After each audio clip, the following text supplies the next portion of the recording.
Nah, tauhid Islam, kalau kita perhatikan dari pemaparan tadi jelas di hadapan kita, dan sebagaimana tadi juga dipaparkan oleh Dr. Musleh Abdul Karim, bahwa berdiri atas dasar la ilaha illallah, yang artinya tiada Tuhan yang berhak disembah selain Allah.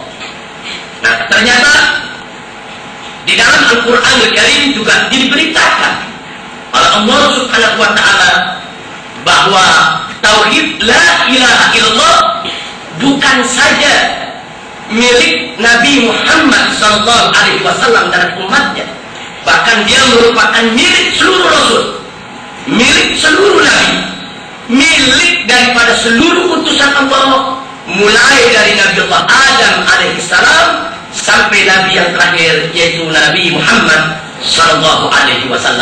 Karena itu di dalam Al-Quran Al-Karim surat ke-21, surat ke-21 yang bernama surat Al-Anbiya, pada ayat yang ke-25 tegas Allah berfirman, di mana Allah Subhanahu wa Ta'ala menyatakan, wa ma arsalna min qablika mir rasulin illa nuhi ilaihi annahu la ilaha illa ana fa'budun. Sadaqallahul azim.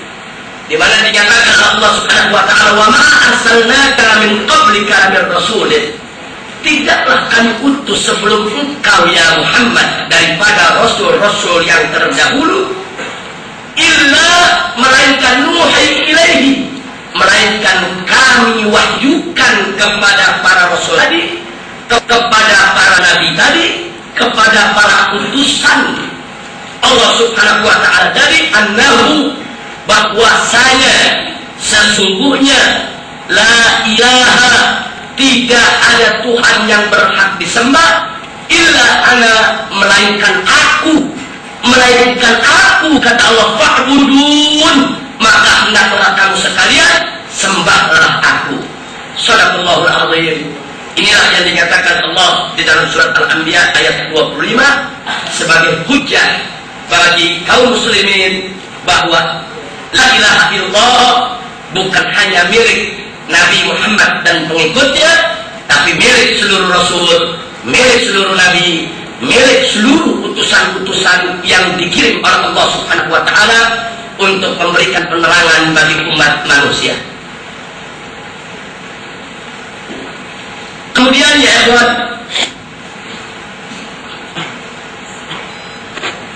ada hal yang lebih menarik dari itu, bahwa dalam ajaran Islam juga menjadi akidah umat Islam bahwasanya agama semua Rasul dan semua Nabi adalah agama Islam.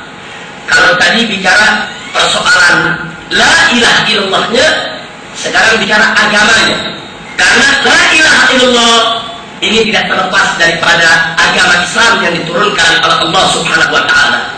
Dan karena itu Allah firmankan di dalam surat yang ke-22, surat yang ke-22 yaitu surat Al-Hajj ayat 78, Allah Subhanahu wa Ta'ala menyatakan di dalam Al-Quran tersebut disebutkan, huwa sammakumul muslimin min qablu wa bihada, yang artinya dia, Allah, menamakan kamu sekalian orang-orang Islam, muslimin, kamu disebut kaum muslimin oleh Allah, min qablu, dari dahulu, yaitu dari dahulu sebelum zaman Nabi Muhammad SAW, dan wabihada, dan begitu juga di dalam Al-Quran ini. Jadi ayat ini menjelaskan bahwa Allah Subhanahu wa Ta'ala menamakan agama yang dianut oleh seluruh Nabi dan Rasul jauh sebelum Nabi Muhammad SAW, yang berdakwah untuk kalimat la ilaha illallah, tidak lain dan tidak bukan adalah agama Islam. Bahkan salah satu ayat itu dalam surat yang ketiga, surat Ali Imran, surat yang ketiga dari Al-Quran, surat Ali Imran ayat 67, tatkala Allah menceritakan tentang Nabi Ibrahim alaihissalam, Allah Subhanahu wa Ta'ala menyatakan, maka Ibrahimu Yahudiyan wala hanifan muslima.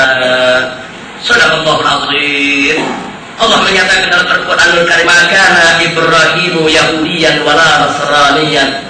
Tidak sekali-kali Ibrahim itu seorang Yahudi dan tidak sekali-kali Ibrahim itu seorang Nasrani, walakin akan tetapi karena Nabi Ibrahim itu tidak lain dan tidak bukan hanifan muslima, seorang yang hanif, seorang yang lurus, seorang yang bersih daripada kesyirikan, seorang yang bersih daripada kemusyrikan, muslimah yaitu seorang muslim yang berserah diri kepada Allah Subhanahu wa taala.